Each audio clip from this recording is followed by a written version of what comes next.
আসসালামু আলাইকুম ভিউয়ার্স, আপনাদেরকে আজ দেখাবো কিভাবে প্রফেশনাল ভাবে আপনি থাম্বনেল তৈরি করবেন। থাম্বনেল তৈরি করতে হলে প্রথমে আপনাকে একটা সফটওয়্যার ডাউনলোড করে নিতে হবে, PicsArt। এই PicsArt সফটওয়্যার ডাউনলোড করার পরে আপনি একটু তারপরে এইখান থেকে যে কোনো একটা পিক বাছাই করবেন। পিক বাছাই করার পরে আপনার এইখান থেকে যে কোনো একটা পিক বাছাই করবেন। হ্যাঁ, এইখান থেকে একটা পিক নেওয়ার পরে অবশ্যই কাস্টম ক্রপ রেটিও দিতে হবে, আপনার ওয়াইড দিতে হবে 1920, হাইট দিতে হবে 1080। আপনি রিসাইজ করে নেওয়ার পরে এইখানে দেখব কোন দৃশ্যটুকু আমার ভালো লাগে। এইটুকু আমার ভালো লাগে, এইটুকু দিয়ে বানাবো। তারপরে আমার অবশ্যই একটা অ্যাড ফটো নিতে হবে। অ্যাড ফটো আমার গ্যালারি থেকে একটা পিক বাছাই করার পরে এদিকে সরাবো, ইচ্ছা মতো আর কি ছোটো বড়ো করতে পারবেন। করার পরে এক সাইডে নিব, এক সাইডে নেওয়ার পরে এইখান থেকে আমি রোটেট করে দিলাম কারণ বোঝানোর সুবিধার্থে। এইখানে আপনারা দেখতে পারবেন এগুলা অপশন আসবে, এগুলা সরাই নেই।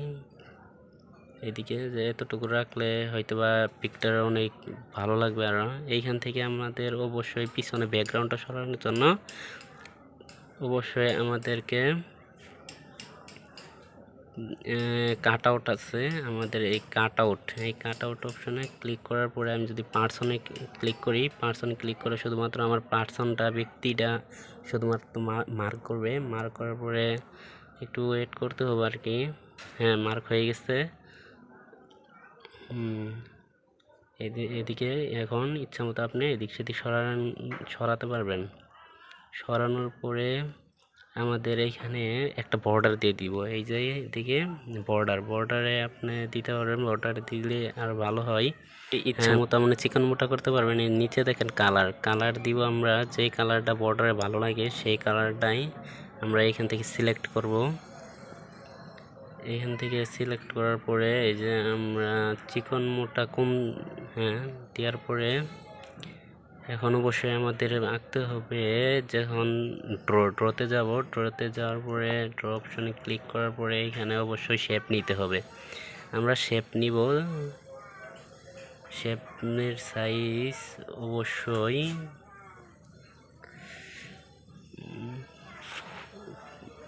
ফুল করে দিতে হবে, অর্থাৎ এটা নেওয়ার পরে ফুল করে দিতে হবে, তাহলে আমাদের শেপটা সুন্দর হবে। তাহলে আমাদের যে কয়টা আর কি শব্দ লিখবো ওই কয়টা শেপ নিব। এখন শেপগুলো আপনি চিকন মোটা করতে পারবেন, ইচ্ছা মতো সাজাতে পারবেন। তারপরে যে নিচে দেখেন কালার আছে, নিচে কালার দিতে পারবেন, যে কোনো কালার, যে কালারটা আপনার চয়েস। হ্যাঁ, একটা শেপ আমার অলরেডি হয়ে গেছে। এখন আরেকটা শেপ নিলাম, অনুরূপভাবে আরেকটা শেপ নেবেন। নেওয়ার পরে ওকে ক্লিক করার পরে ক্লিক করার পরে এখন আমাদেরকে টেক্সট দিতে হবে। এই যে টেক্সট দিতে হবে, যে থাম্বনেল, THUMBNAIL, থাম্বনেল। হ্যাঁ, থাম্বনেল দিতে হবে। থাম্বনেল আপনি বসাতে হবে ওই শেপটুকুর ভিতরে। এটা ম্যানুয়ালি করতে হয় আর কি।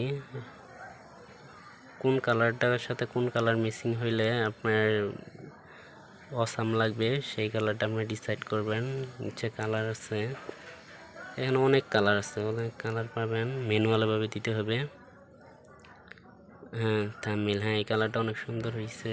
তারপরে একটা শেষ। তারপরে আমি আরেকটা শব্দ নিব, সেটা হলো মোবাইল দিয়ে,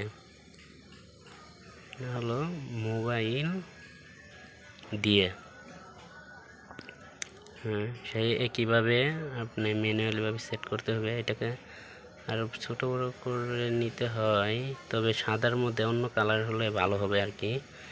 অন্য কালারটা সেটিং, হ্যাঁ লালটা ভালো হয়েছে। ম্যানুয়ালভাবে সেটিং করবেন। ওকে,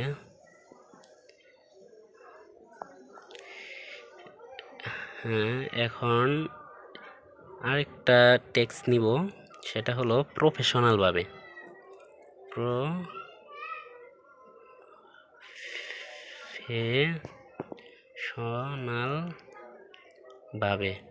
ওকে।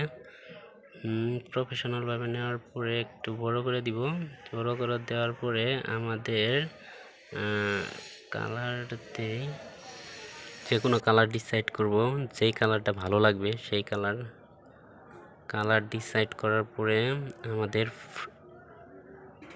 ফন্ট দিব অরবিটন ফন্টটা দিলে লেখাটা গাঢ় হবে, মোটা হবে। তারপরে এখন আমরা কালারটা ভালো হয় নাই, আচ্ছা কালারটা চেঞ্জ করে দিব। এখানে দেখব কোন কালারটা ভালো মানায়। ওকে, এই কালারটা হয়ে গেছে, এই কালারটাই ভালো মানাইছে, তবে ওটার চেয়ে এটা অনেক ভালো। আচ্ছা যাই হোক, আমরা এই কালারটাই রাখি। ওকে, তারপরে এই যে উপরে সেভ করে দিবেন। এখন আমার একটা প্রফেশনাল থাম্বনেল তৈরি হয়ে গেছে, এই যে দেখেন গ্যালারিতে। Thank you for watching my video. আর নতুন নতুন টিপস পেতে সাবস্ক্রাইব করে আমার চ্যানেলের সঙ্গে থাকুন। ধন্যবাদ।